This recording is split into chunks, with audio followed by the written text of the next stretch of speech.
कहानी की शुरुआत 5000 साल पहले दिखाते हुए होती है, जहाँ पे हम एक जालिम राजा को हुकूमत करते हुए देखते हैं। एक वो भी वक्त था जब ये शहर आजाद हुआ करता था, लेकिन अब इस जालिम राजा ने यहाँ के लोगों को अपना गुलाम बना लिया है। ये राजा यहाँ के सभी लोगों से जमीन की खुदवाई करवा रहा होता है। असल में इसको एक ऐसे मटेरियल की तलाश थी, एक ऐसी चीज की तलाश थी जो इसको जादुई ताकतें दे सकती थी, और इस वजह से ये पहले से ज्यादा ताकतवर हो जाता और इस शहर पे नहीं बल्कि पूरी दुनिया में ही हुकूमत कर सकता था। बेसिकली इस मटेरियल का नाम एटर्नियम है, जिसकी मदद से ये एक ऐसा ताज बना लेगा जिससे ये अपने अंदर सुपर हीरो वाली पावर्स को हासिल कर सकता है। यहाँ पे मामूल के मुताबिक मजदूर खुदाई कर रहे होते हैं और उसी दौरान एक मजदूर को वो एटर्नियम पत्थर मिल जाता है, जिसको वो जालिम राजा हासिल कर लेता है और बहुत जल्द ही अपना वो ताज भी बना लेता है, जिसको पहनने से उसे बहुत सी ताकतें मिलने वाली हैं। इसी बीच में हम एक छोटे लड़के को भी देखते हैं जो कि उस जालिम राजा के खिलाफ खड़ा हो जाता है। वो गाँव वालों को समझाता है कि हमें इस जुल्म से बचना चाहिए, हमें उसके आगे नहीं झुकना चाहिए। लेकिन जब जालिम राजा को पता चलता है कि ये तो मेरे खिलाफ खड़ा हो रहा है, तो वो उसे मारने का हुक्म दे देता है। और जैसे ही उसको मारा जा रहा होता है तो वो लड़का एकदम से गायब हो जाता है और एक ऐसी जगह पे आ जाता है जहाँ पे बहुत से देवता बैठे हुए थे। ये 6 गॉड्स या देवता इस बच्चे को कहते हैं कि तुमने हिम्मत की, हमें बहुत अच्छा लगा, इसलिए हम तुम्हें एक ऐसी पावर देने जा रहे हैं जिससे तुम एक लफ्ज शज़ाम बोलोगे तो तुम्हारे अंदर हम सब की पावर्स आ जाएंगी और तुम इतने ताकतवर बन जाओगे कि तुम आराम से उस जालिम राजा को हरा सकते हो। ये छोटा लड़का करता भी ऐसे है, वो शज़ाम बोलता है और बहुत ज्यादा पावरफुल बन जाता है और फौरन ही वो उस राजा के महल में आ जाता है, जहाँ पे वो अपना शैतानी ताज पहन रहा होता है कि उसके पास बहुत सी पावर्स आ जाए। लेकिन जो छोटा लड़का जो शज़ाम बोलने के बाद अब बहुत पावरफुल बन चुका है, वो वहाँ आके तबाही मचा देता है और सबको मारने लगता है। ये इतने गुस्से में होता है कि जालिम राजा के साथ साथ वहाँ के पूरे शहर को ही तबाह कर डालता है। और यहीं से कहानी जाती है 5000 साल बाद और हम प्रेजेंट का टाइम देखते हैं। अभी के टाइम पे भी हमें वही शहर दिखाया जाता है जहाँ पर एक गैंग ने पूरे तरीके से इस शहर पे कब्जा किया होता है। लोगों पे जुल्म कर रहे हैं, लूट मार कर रहे हैं, पूरी तरह से इस शहर को कंट्रोल में कर रखा है। असल में इस गैंग का एक ही मकसद है कि उस ताज को तलाश करना, यानी कि ये उसी क्राउन, उसी ताज को तलाश कर रहे होते हैं जो आज से 5000 साल पहले उस जालिम राजा ने बनाया था। वो खुद तो मारा गया था, लेकिन उसका ताज अभी भी कहीं न कहीं इसी शहर में ही दफन है। अब हम एक लड़की को देखते हैं जिसका नाम एड्रियाना है। वो भी इसी ताज को ही ढूंढ रही होती है। ये लड़की पुरानी चीजों को ढूंढने में काफी एक्सपर्ट है, क्योंकि ये आर्कियोलॉजिस्ट है, यानी ये वो लोग होते हैं जो जमीन की खुदाई करते हैं और हिस्ट्री की बहुत सी चीजों के बारे में काफी मालूमात भी रखते हैं। तो ये लड़की एड्रियाना एक केव में जाती है, एक गार में जाती है, जहाँ पे काफी कोशिशों के बाद इसको वो ताज मिल भी जाता है। एड्रियाना और उसके साथी इसी बात को लेके खुश हो ही रहे होते हैं, तो हमें पता चलता है कि इसी का एक साथी जिसका नाम इस्माइल है, वो उसी गैंग के साथ मिला हुआ है जिसने पूरे शहर पे कब्जा कर रखा है। तभी इस्माइल अपने साथ आए हुए एक साथी को मार देता है और अपने गैंग के दूसरे लोगों को भी उसी गार में बुला लेता है। अब लोग इसकी तरफ गन पॉइंट करते हैं और उसे कहते हैं कि एड्रियाना हमें तुम वो ताज दे दो। तभी ये लड़की नीचे देखती है और वहाँ पे कुछ वर्ड्स लिखे होते हैं। जब ये उसे पढ़ती है तो इसके मुंह से निकल जाता है शज़ाम। ये लफ्ज बोलते ही वहाँ पे ब्लैक एडम आ जाता है और वहाँ पे आए हुए सब गुंडों को मारने लगता है। इतना मारता है कि वहाँ पे कोई भी नहीं बच पाता। जबकि रही बात इस्माइल की, जो गुंडों के साथ मिला हुआ था, वो वहाँ पे मरने का नाटक करता है, इसलिए उसकी जान यहाँ पे बच जाती है। क्योंकि एड्रियाना ने ब्लैक एडम को जिंदा किया होता है, दोबारा से जगाया होता है, वो उसको कुछ भी नहीं कहता। अभी ब्लैक एडम वहीं पर होता है कि गैंग के कुछ और लोग आ जाते हैं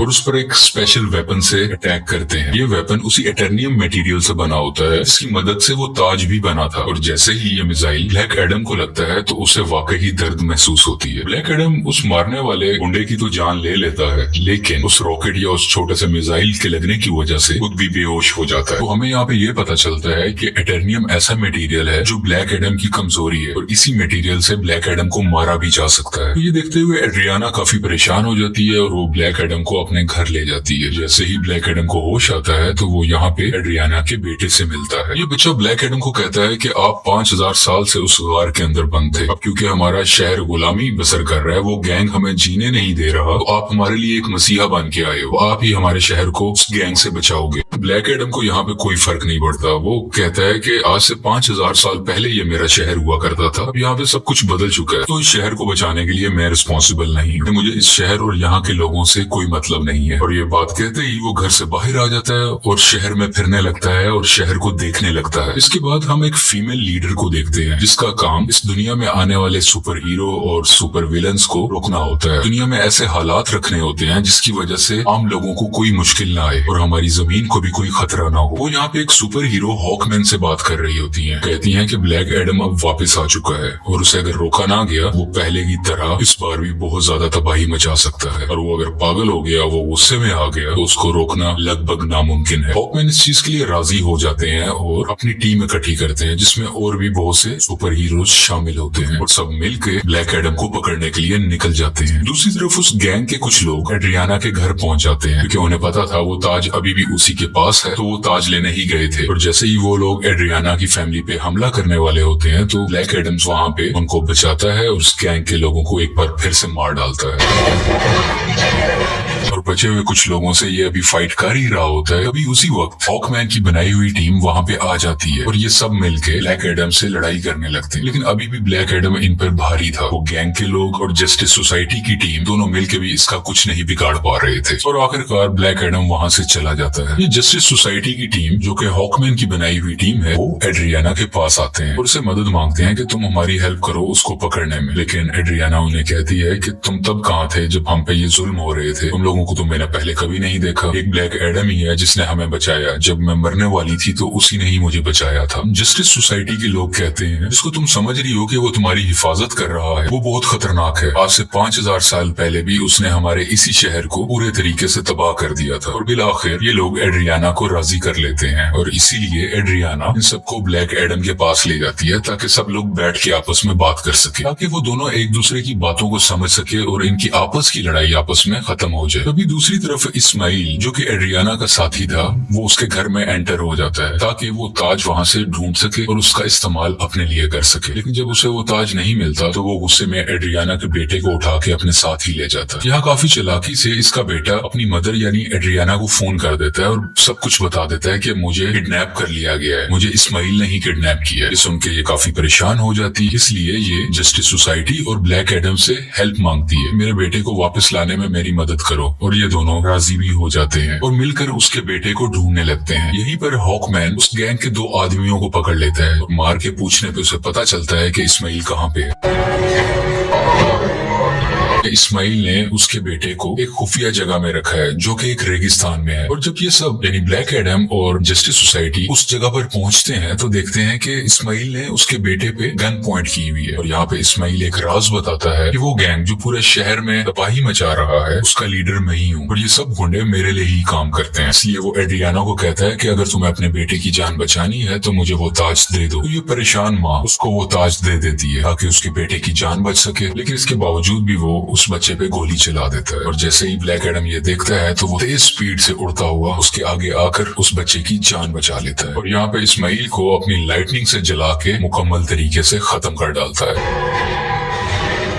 यहाँ पे ब्लैक एडम भी हॉकमैन से मिलता है और उसको एक बहुत बड़ा राज बताता है कि आज से 5000 साल पहले वो लड़का जिसने उस जालिम राजा के खिलाफ आवाज उठाई थी वो मैं नहीं था बल्कि वो मेरा बेटा था। और जब जालिम राजा मेरे बेटे को मार रहा था तो वो उसी वक्त वहीं से गायब हो गया था। इस चीज को देखते हुए जालिम राजा को बहुत गुस्सा आया क्योंकि अब वो मेरे बेटे को तो ढूंढ नहीं पा रहा था, तो उसने मुझे मेरे घर वालों को पकड़ लिया और हमें बहुत मारा पीटा। हमें इतने बुरे तरीके से मारा गया कि शायद कुछ जानवरों पे भी ऐसा सलूक नहीं करता। देखते ही देखते मेरी वाइफ वहीं पर मारी गई और मैं भी तकरीबन मरने ही वाला था। तभी मेरा बेटा मेरे पास वापस आ गया जिसके पास बहुत सी शक्तियां थी, बहुत सी पावर्स थी और उसने अपनी सारी पावर्स मुझे दे दी, यानी कि अब सारी पावर्स मेरे अंदर आ चुकी थी। अभी हम दोनों बात कर ही रहे थे तभी जालिम राजा के लोगों ने एक बार फिर से हम पे हमला कर दिया। वहाँ पे मैं तो बच गया क्योंकि मेरे पास बहुत सी पावर्स थी, लेकिन मेरा बेटा मेरी आंखों के सामने ही मारा गया। अपने बेटे को मरता हुआ देख के मैं आग बबूला हो गया, यानी मुझे बहुत गुस्सा आ गया और मैंने जालिम राजा और उसके लोगों को तो मार दिया, लेकिन वो पावर्स, वो शक्तियां मेरे काबू में नहीं रही। मैं उन्हें कंट्रोल ही नहीं कर सका और देखते ही देखते ये पूरा शहर मेरे ना चाहते हुए तबाह हो गया।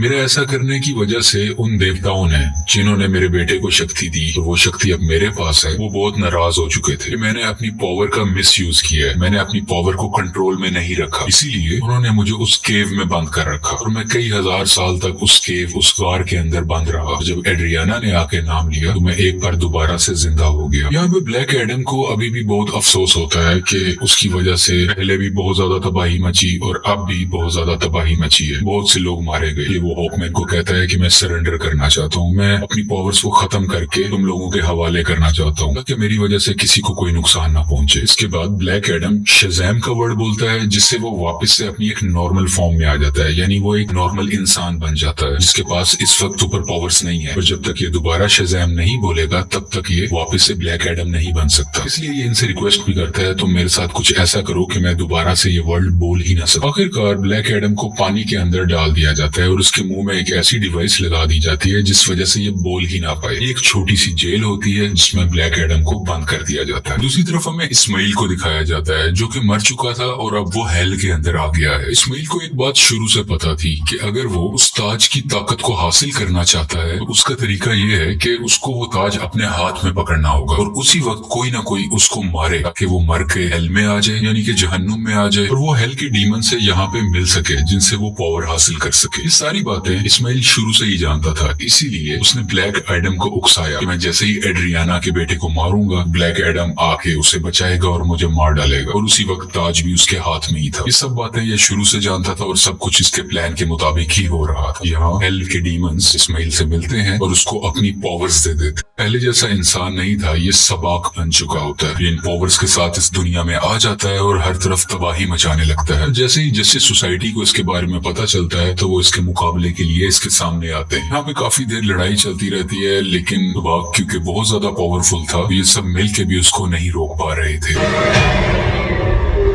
इसी जस्टिस सोसाइटी के एक और टीम मेंबर जिनका नाम डॉक्टर फेट है, वो अपनी मल्टीपल फॉर्म्स में आते हैं, मुख्तलिफ पावर्स का इस्तेमाल करते हुए सबाक को मारने की कोशिश करते हैं, लेकिन फिर भी कामयाब नहीं होते और बहुत जल्द ये सब समझ जाते हैं कि सबाक को ब्लैक एडम के अलावा और कोई नहीं हरा सकता। इसलिए वो यहाँ पे टेलीपैथी के जरिए ब्लैक एडम से बात करने लगते हैं, को बताते हैं कि हमें तुम्हारी हेल्प की जरूरत है और ये लोग यहीं से उसकी काफी हेल्प भी करते हैं ताकि वो खुद को आजाद करवा सके। वहाँ से निकलते ही वहाँ के कुछ सोल्जर्स को मारता है, पानी से बाहर आता है और बाहर आते ही सीधा शज़ैम बोलता है, जिसकी वजह से उसको ब्लैक एडम्स की पावर मिल जाती है और बगैर वक्त जाया किए सबाक के पास जाने लगता है। दूसरी तरफ जस्टिस सोसाइटी के लोग अभी भी सबाक से लड़ रहे होते हैं और इसी दौरान उनका एक साथी डॉक्टर फेट वहीं पर अपनी जान से हाथ धो बैठते हैं, यानी कि मारे जाते हैं। हॉकमैन भी काफी ज्यादा सबाक से लड़ रहे होते हैं, लेकिन इनकी कोशिशें कुछ ज्यादा कामयाब नहीं होती। लेकिन अच्छा तो तब होता है कि उसी वक्त वहाँ पे ब्लैक एडम भी आ जाता है और अब ब्लैक एडम और सबाक की काफी लड़ाई होती है। ये फाइट काफी टक्कर की थी,